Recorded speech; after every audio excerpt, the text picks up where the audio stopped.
Je reviens tout juste d'une mission dans une grosse boîte et il y a un truc qui m'a choqué, faut que je te raconte. J'étais en train de former les employés du service communication à la photographie, puisque mon taf c'est formateur en photographie au cas où c'était pas clair. Et un truc qui est important quand tu fais des photos pour une boîte, c'est de connaître leur charte graphique, leur logo, les couleurs qu'ils utilisent, sur quelles valeurs ils veulent communiquer, tout ça.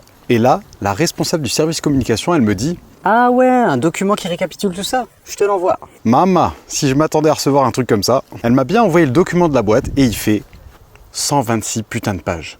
Il y a les logos dans toutes leurs variations, clair, foncé, petit, grand, sur papier, sur internet, les couleurs primaires, secondaires, tertiaires, des espacements notés au pixel près. Mais c'est pas le pire.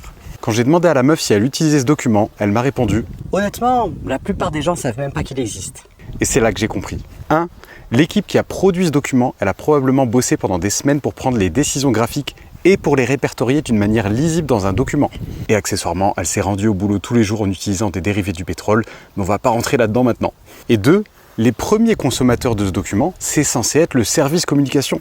C'est eux qui sont censés lire et connaître ce document. Pourtant, la plupart des gens savent même pas qu'il existe. Ce qui m'amène à penser qu'énormément de temps, de vie humaine et d'énergie ont été dépensés pour fabriquer un document qui est parfaitement inutile.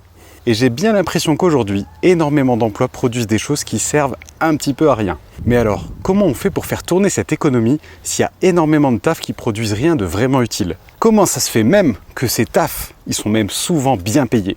Après quelques recherches, je me suis rendu compte que j'étais pas le premier à me poser ces questions, et David Graeber, un anthropologue américain, il appelle même ces métiers des bullshit jobs. Et selon lui, des bullshit jobs, il en existe 5 types différents. Mais comme j'ai que 3 minutes ici, je t'invite à voir ma vidéo sur le sujet.